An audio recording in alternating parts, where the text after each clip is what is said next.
ও আমার একটা হৃৎপিণ্ড, সেটাই আল্লাহ নিয়ে গেছে। পরশুদিন বলছে বাবা আমার একটা বরখা কিনে দাও। আমার স্যান্ডেলটা দেখেন 3 বছর পুরাতন ছেঁড়া, কিন্তু আমি আমার স্যান্ডেলটা পাল্টাই না, সেলাই করে নেই, কিন্তু আমার বাচ্চাদেরকে আমি কষ্ট পেতে দেই না। শুধু একবার বলছে বাবা লেচে খাবো। আমার মেয়ের মোবাইলে আমার না হলে 500 ছবি আছে। আমি এখনো সাহস পাইনি আমার মেয়ের একটা ছবি বের করে দেখতে।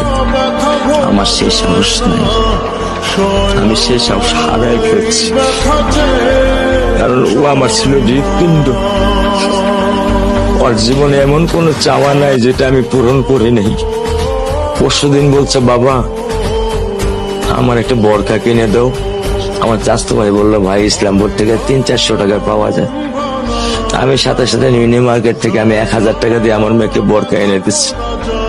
আমি দরিদ্র, ভাঙা বাসায় থাকি।